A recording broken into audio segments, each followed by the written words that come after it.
just in time to launch up, right? Oh, it's Friday. Oh, my. Oh, I see things are moving along here. I'm so pleased. Modern technology, everything's groovy and working out great. Oh, no. Oh, yes, do you know that you can now buy a set of tasteful earrings that are made out of old medical thermometers? They hang down there. Boy, are we getting to have a necrophilia world. I'll tell you, people are really fascinated by things medical, you know. And it hangs down from your ears. 2 little medical thermometers, and they're preset, at the average temperature that is recorded on the average victim of bubonic plague. So, or you can also get other types of diseases on your little calendars. It's kind of nice. And speaking of nice movements, oh, yes, this is the brave new world. Everything is opening up big. I mean, we've opened up the doors and let the good times roll. And speaking of good times rolling, let's get them good times rolling in there, Skip. Come on, let's go.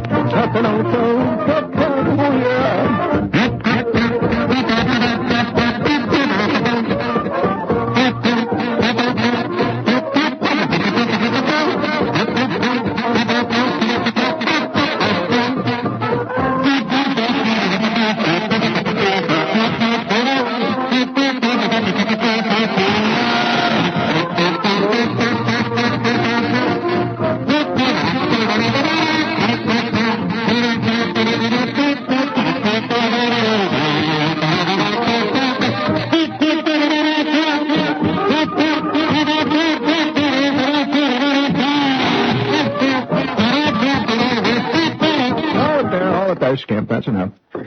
That's enough. I've got to clear the decks here. Yeah, I'm getting all my equipment ready here. Big night. Very good. Worked out. Oh, yeah, you know, I've been getting more and more letters from people who have made the drastic mistake to go out and to try, because they heard it on the show, they went out and they tried to buy a Jew's harp. Now, oh, yeah, there's one poor sad comic going around trying to play the Jew's harp now. I probably heard it on the show, but he can't play good, so it's all right. And, of course, talent always will out. And more so in the Jew's harp than any other instrument that I know, this side of the viola d'amore. Viola d'amore, right? And this instrument is a very difficult one to play, really. There's many people who can plank on it. That's the truth. It's like the guitar. Really, it is. That the guitar is one of those instruments that millions of people can play 2 chords on, but they ain't but one Segovia. It's easy to play it bad, but tough to play it good. Now, there are other instruments. Of course, there are many instruments that are easy, you know, that are actually comparatively easy. For example, it's comparatively easy to play a decent trumpet. Yeah, oh, here comes the note. I'm sorry, it is. It's comparatively, it is. I'm speaking comparatively easy because of various technical things with the trumpet. Listen to this little baby. That's a hell of a sound.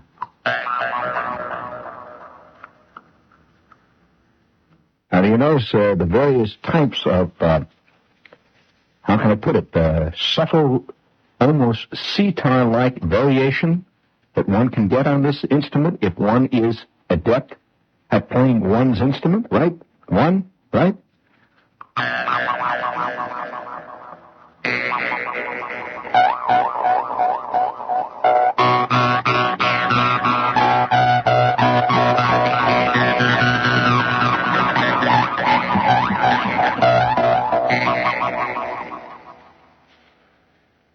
It's a lot of sound. It really is. Now, the instrument, of course, must be played correctly to begin with, and then you got to have a real set of choppers to play this thing. Now, that's a particular type of sound. Now I will make another type of sound that is a basic sound to the Jew's harp.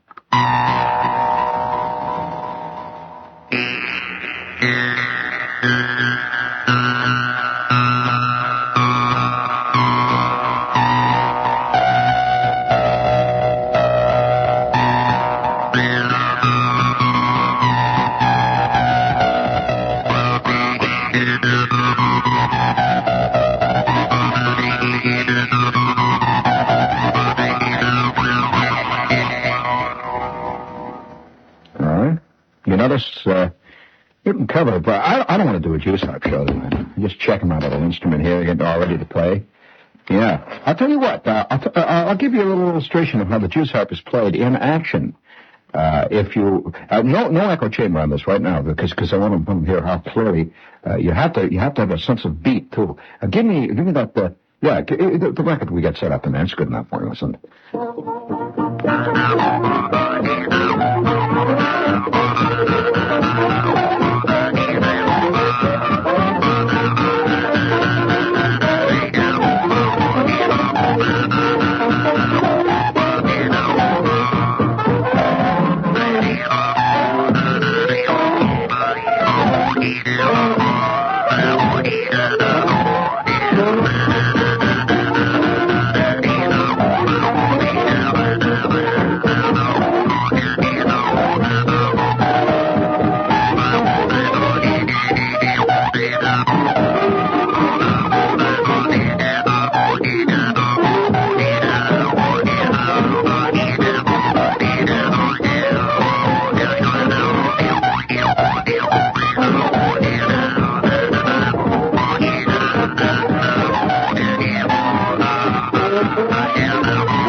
You got to admit, it's a great instrument, I'll tell you.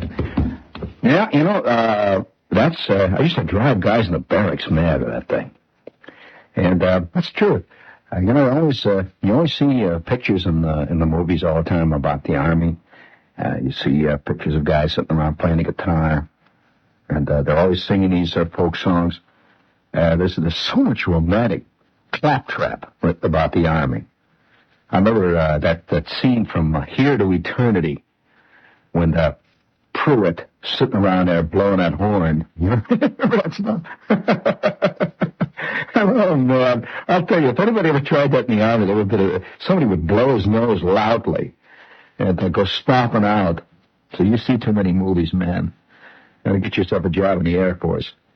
That's where they like that kind of stuff. And, that's the truth. And so I never saw anybody in the Army sitting around playing a guitar all the time I was in the Army. Or doing any of that stuff. Playing a harmonica. They always show, there's always a guy playing a harmonica. You know he's going to get killed, He's always playing a harmonica. And singing some kind of re-up blues or something. The only guy that I ever knew in the Army who played an instrument all the time to the enlightenment and the edification and the entertainment of his fellows was me. Yeah, I used to carry this juice harp, not this particular one, but I had a juice harp always. I'm never without one. I've always had one, ever since I was about 8. And I used to sit around in a foot locker, and I'd take out my juice harp, and, I just started, just twanging away there. And I'd play different tunes, like...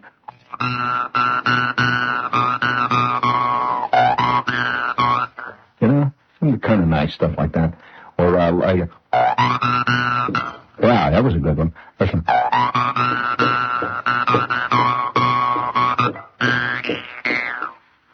Just playing around, Guys would come in. I'd say, what are you doing? I'd say, play my juice harp. And they'd say, you know what you're supposed to be doing? I'd say, yeah, grease trap. And, it was just life like that. And I was reading a thing about the Army. Did you see that wild piece in the paper the other day about the Army? About this guy? We got to salute this guy. Also, we haven't saluted a guy in a long time. And we got to salute this guy. Came in on Reuters, friends. I don't know what Reuters was reporting from Topeka, Kansas, but they were. It's a Reuters news bulletin from Topeka, Kansas.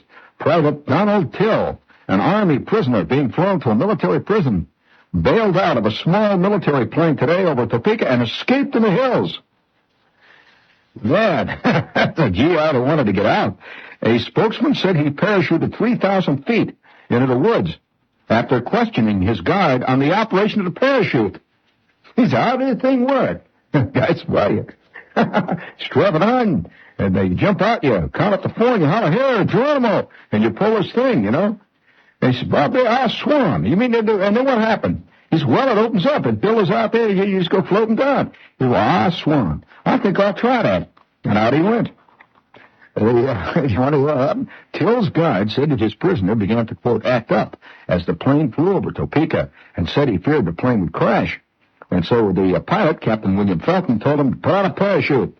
The guard, Specialist 5 Ronnie Reichel, said Till began asking questions on how the parachute opened and how it worked. And I quote the guard, all of a sudden we heard a rush of air. I saw him halfway out the door. Nothing I could do. He was gone. Well, there's an AWOL. And there's the guy that really did it. And that reminded me, I haven't told an Army story in a long time. But I'm going to tell you the story of an AWOL. Me. Yep. I was AWOL one time. And how it happened, kind of a series of peculiar coincidences. But AWOL, is not what you necessarily... AWOL is not the same as desertion. They make a big difference between desertion and AWOL. AWOL is absent without leave. That means you just, kind of split for a while. I mean, with no intention of staying split, but you kind of split, You just figure, I got to get out of this trap. Well, that reminds me, this is WOR, friends. And to New York, Fun City. And we've got a couple of whoopies for you here. They pay the bills. Hit that button. Miller. Everybody knows about Miller, man. Yeah, whether you're just having a game over for a game of cards or maybe something else a little more interesting, if you'd like to lay in a trough of the real stuff, friends, you're going to have to make it. I mean, you're just going to have to make it Miller High Life. Now, they don't say High Life for nothing. They mean it. It's Miller High Life. You say it yourself, my friend. Roll it over your tongue. Miller High Life. Oh, man. It's the champagne of Bible City. When people are on the go, they always know. Every time those people drop in, they holler, give me some Miller, man, and keep your trap shut while I'm drinking it. Miller High Life. The champagne of bottle. This comes in bottles, comes in cans, and it comes in some drunks. That's Miller High Life beer. Miller, yeah. People on the go, they always know. It's Miller High Life beer. Yeah. Miller High Life beer. Miller High Life beer. And it's brewed in Milwaukee, Wisconsin. Let's see. You got Miller? Oh, yeah, it's a goodie. A real goodie one here. We got the Magnavox. And if you're thinking of buying yourself a color TV set, friends, you better go down and see your Magnavox dealer real shortly. Because this is the once-a-year Magnavox big sale. And these are not demonstration models, Everything turns out purple and blue. These are real good ones. These are Miller's. Magnavox? No, it's Everready. No, it's Everready batteries. It's Chuck's Rosetta. No, that's the Rosetta Stone that I kept thinking of. Hey, that's an idea for a great commercial. Well, I know they're not on tonight, honey. I'm just thinking in terms of, my mind is always working like a steel trap. And if you're looking for a color TV set, man, and you want to save some DEAUX bucks, go. You look up the Magnavox dealer in your little old yellow book there, and you go down and you can save a bundle, according to this commercial, a bundle of DEAUX. Who is there? Somebody French over there at that agency? Oh, Bucks. Bucks. Who is it who said that? I'm going to ask you a real trivia question. Who on a very famous, almost it is a classic. What am I talking about? It's a classic record. If there's ever been a record that's a classic, it's this one. Who is it who's Brooks, baby? Brooks. Brooks, baby. You don't know who said that? Okay. Why do I know this stuff? Well, because I'm smart. Okay, now, would you please hit the button there? If you will. Hit it. Yeah. Any kind of battery you can use, you can choose in the Powerhouse. The ever-ready Powerhouse, where the power comes from. When man first steps on the moon, he'll carry a special breed of batteries, a long-life power source designed for space-age use, like the ever-ready Golden Energizer. Tomorrow's power, yours now from Everready. In heavy duty, Golden Energizer lasts up to 3 times longer than ordinary batteries in radios, up to 7 times longer in flashlights and cameras, up to 10 times longer in toys. So for batteries that last longer, come to the people who've been making them longer. Get reliable golden alkaline energizers from the Ever-Ready Powerhouse, where the power comes from. Any kind of battery with power to spare, you'll find there in the Powerhouse. The Ever-Ready Powerhouse. The Ever-Ready Powerhouse. Powerhouse, the Ever-Ready Power.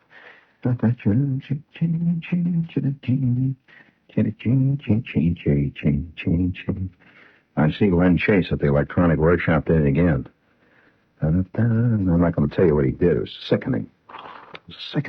Terrible people. But for those of you who are casting around looking for a hi-fi place that you can trust, your local hi-fi man, because, today it's impossible to have your own local doctor. Notice hardly anybody has a doctor today, his family doctor, but everybody has his own family hi-fi guy. And that's true. Your family TV repairman and things like that. And do you know that in one town here in the country, I don't recall now which one it is offhand, in the front of the phone book, where they have emergency numbers printed, like the police and the FBI and the fire department, all that stuff, ambulances, that they list a television repairman? It's emergency. A lot of families are going to flip their wig, man. If all of a sudden in the middle of Gentle Ben, you get all those little horizontal lines and little beeps coming out of the speaker. Red, white, and blue horizontal lines. But, Gentle Ben. Wouldn't that make a fantastic Gentle Ben episode? If Gentle Ben ate up the Ranger? And, of course, wouldn't that be just terrible? And they just find one of his shoes, like Dr. Milmoss. And you're going to ask me, Dr. Milmoss says, how ignorant people are these days. And wouldn't that be a fantastic episode? And you could just see the kids all sitting out there watching. See, it starts out, you know how Gentle Ben starts out? It's so cute. It starts out with long shots of the Everglades and all that stuff. And that cute little Gentle Ben music. And Gentle Ben music. And it says, Gentle Ben, the friendly bear. That proves that bears are smarter than people. And then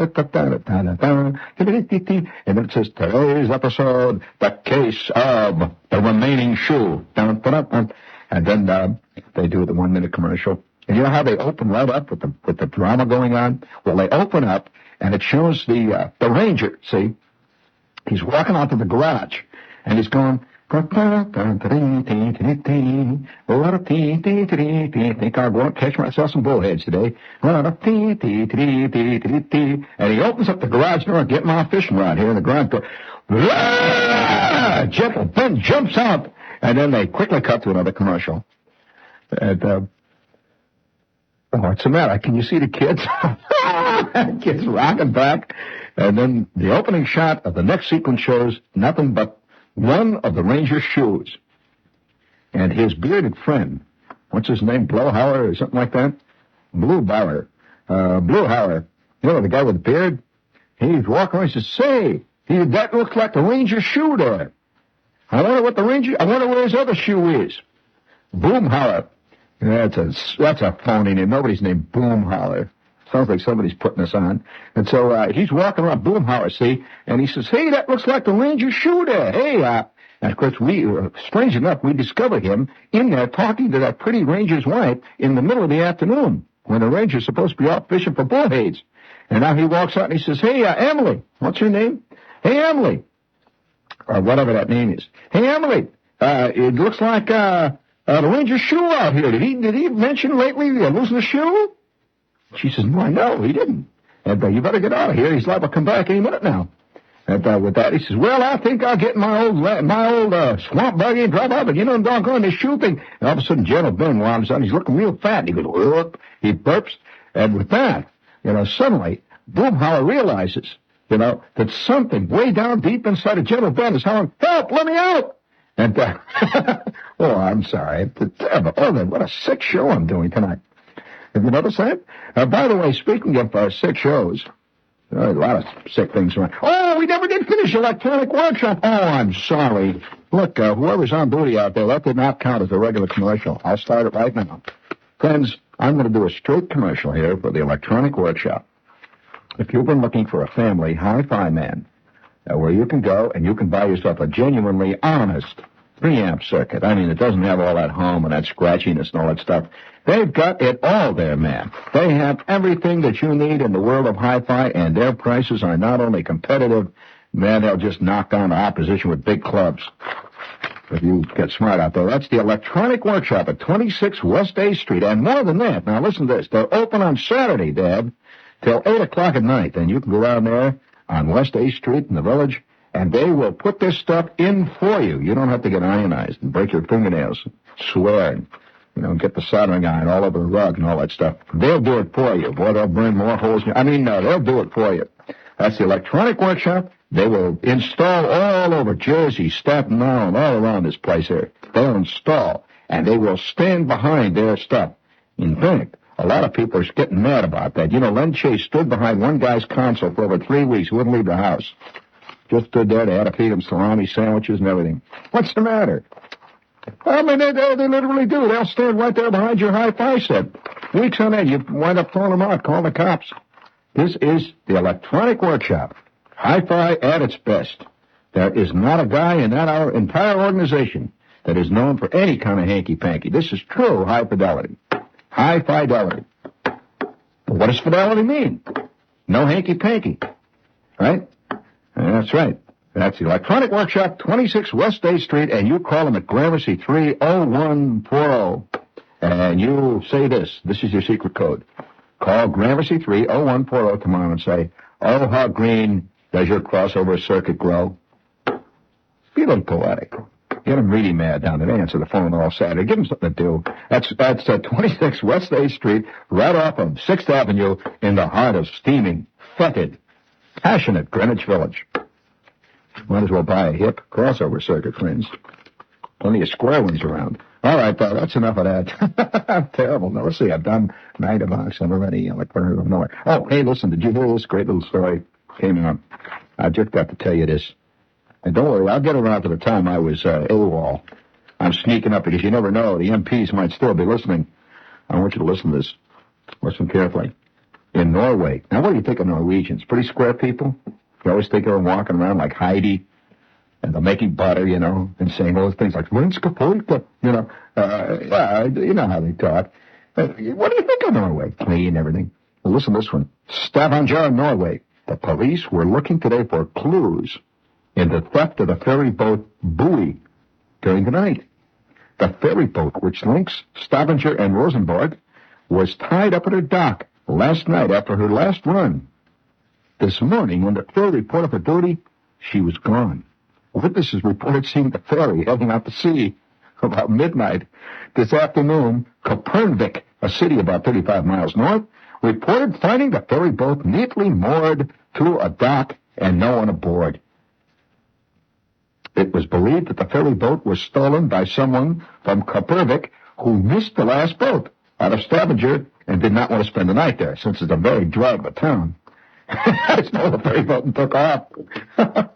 But that kind of thing, I think that takes guts of a fantastic order. I mean, it really does. I mean, do you remember the guy that took the bus driver took the bus to Miami here a few years ago out of New York? Remember that story? I mean, he's on the 6th Avenue Road, and all of a sudden he took, he just had enough of those cigar butts and the bums and the ladies with the $20 bills. And he said, the hell with it all. Turned left and got on the East Side Highway and headed to Miami. Do you remember that? Great story, And it takes a certain amount of, these are the kind of people, somehow, that they can't even be part of organized demonstration. That's my problem, A lot of people today think they're really individualists. And here they are part of a big organization that's dynamically protesting. And they could never protest on their own, man. No, the average protester that I've met a lot of them, is a joiner. Most of them are members of more committees. They are members of more ad hoc. By the way, that's a favorite word. Ad hoc. More ad hocs going around. And they are members of all these things. They love it. They're real joiner types. And, of course, incidentally, I've always felt the joiner types, the genuinely basic joiner types, are drawn to totalitarian societies. I mean, it's obvious. There's such an obvious connection. And, of course, a lot of guys don't think that they're drawn to totalitarian societies. They say, no, I'm merely far left. Well, friend, of course, everybody who's drawn to a totalitarian society, in my experience, always imagines himself as being a leader of that society. When they finally take over, he's going to be one of the guys in the palace running it, see, for the best interest, of course, of the poor, uncultured masses, to which he will bring culture, and then they will blow him up and take over themselves. But, ultimately, you always see yourself as a kind of a leader, bringing good things to people. You never see yourself, I've never seen a guy who, left or right, who, far left or far right, who ever thought of himself as part of the masses. They always think of themselves as great intellectual leaders.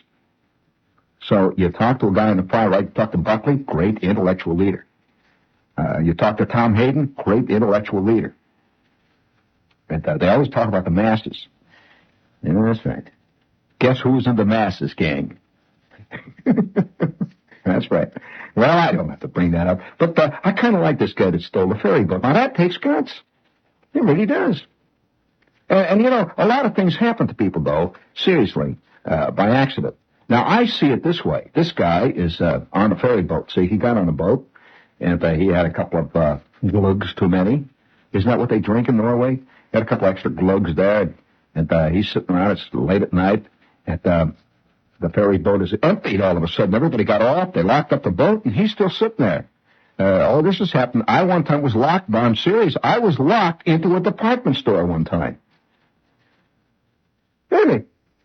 And where I was in the book department. They had this, a lot of these books, and they had an old book section. They sold old books, like remainders and used books, great old book section. And this was in a department store in Chicago. And I'm standing there looking at the book, and I got fascinated. I started reading. I admit I heard bells ringing off of this, but the bells are always ringing in department stores. Boom, boom, boom, you hear those bells? And I keep reading this book, and I was about at chapter 28, and I suddenly decided, I'm hungry, and I put the book down and looked like, not a soul in the department store. And I looked, it was very embarrassing, and I was up on about the 4th floor. So I start to go to the elevator, and I ring the elevator. Nothing. There's no elevator. Nobody's running the elevator. And it hit me all of a sudden like a bomb out of the blue. Man, this is the dream of every kid, although I wasn't a kid at this time. You are alone in the toy department. You are alone in the... And I'm walking down the stairs, and I figure, how am I going to get out of this place, see? And I got a little scared that, who knows what's going to happen. I'm walking down the exit sign, the fire exit, and I'm going down this thing, and I hear off in the distance, whoop, whoop, whoop, dogs barking.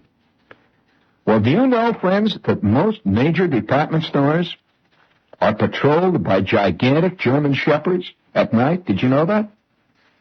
Just thought you ought to know if you got any fancy-panky ideas on Macy, friend. Oh, yeah. You better get your track shoes out.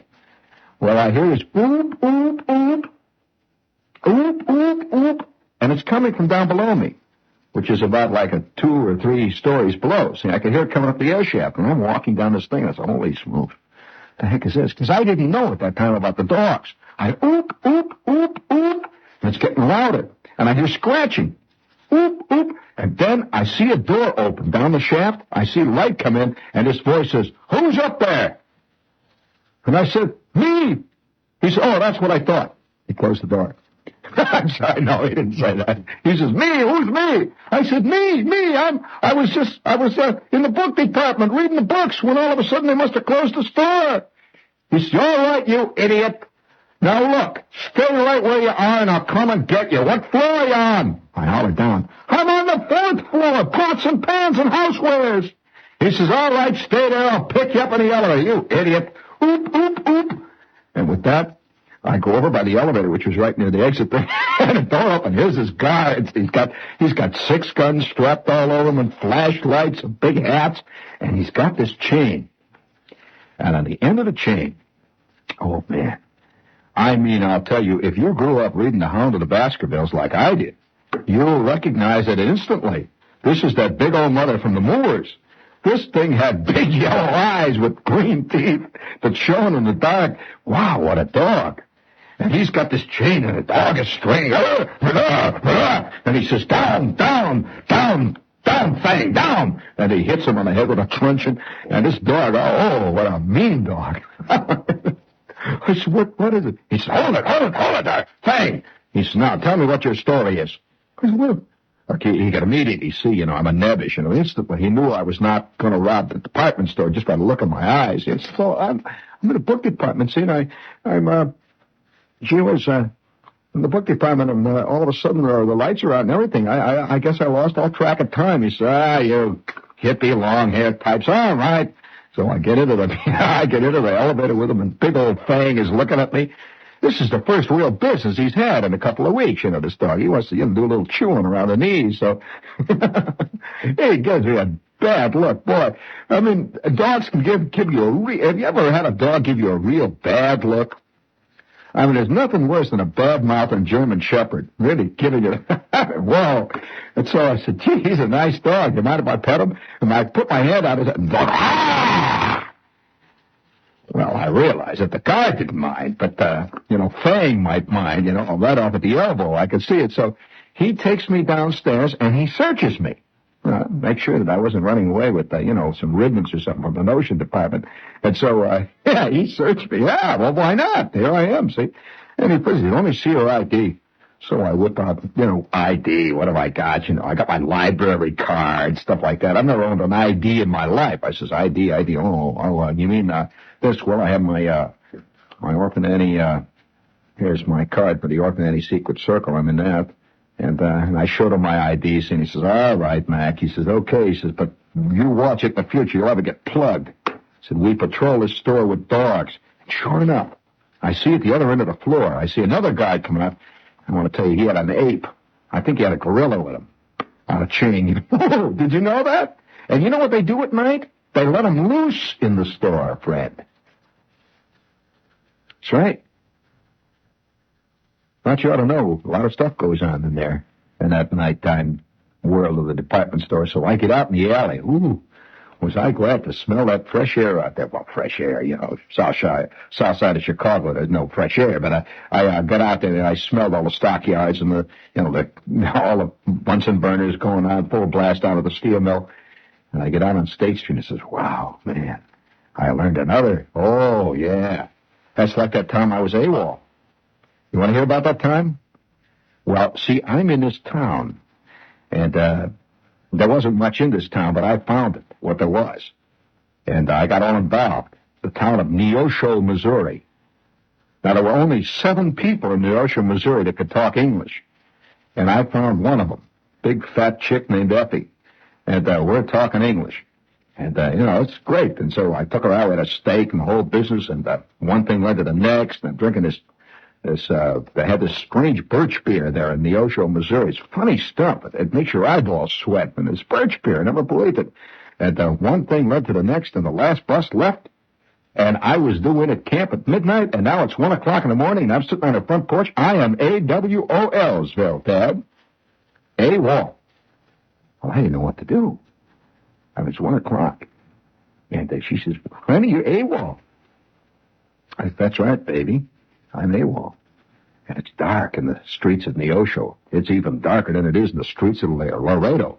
When that cowboy got plugged, that terrible story about the streets of Laredo. So I decided to make a break for it, get down to the bus station there. If I could get past the MPs, maybe I could get into the bus and somehow ad-lib my way into camp. And then it hit me. There ain't no bus after midnight. There will not be another one until 8 o'clock in the morning when those guys that sleep off post come in. And I am due in Old Company A at a fighting 15th. Right now, they is doing a bed check. There on my bed is nothing but a can of shoe polish.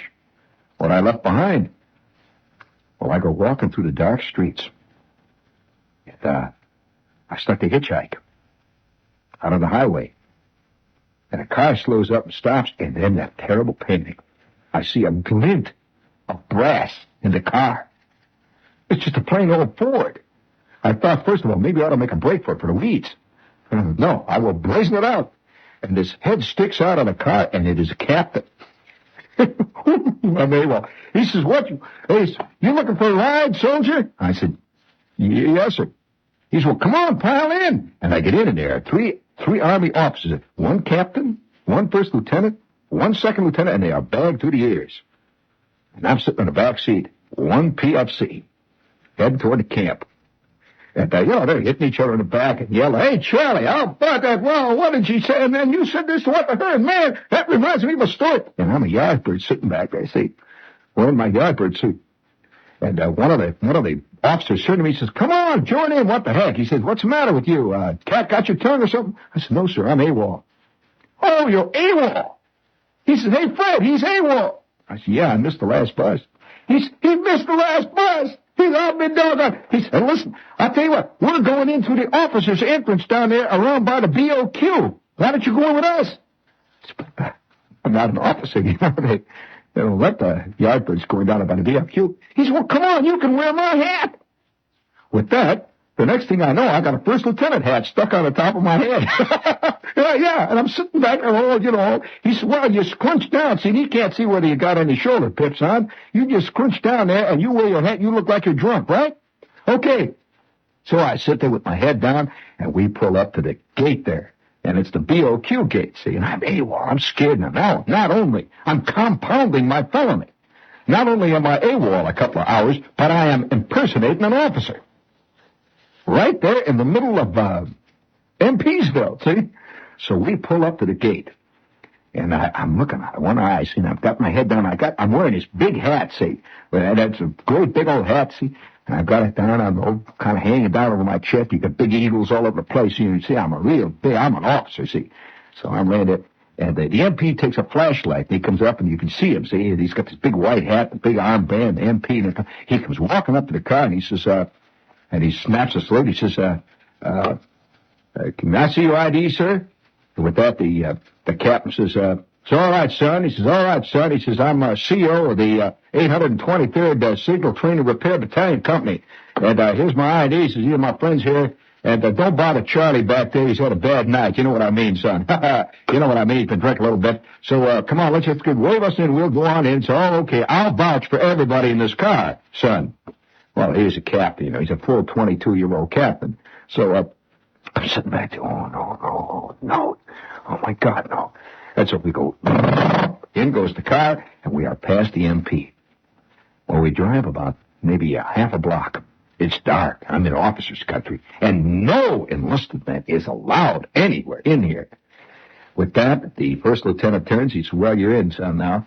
He says, you give me my hat back, and he says, you get back to your area as best you can. We got you in, right?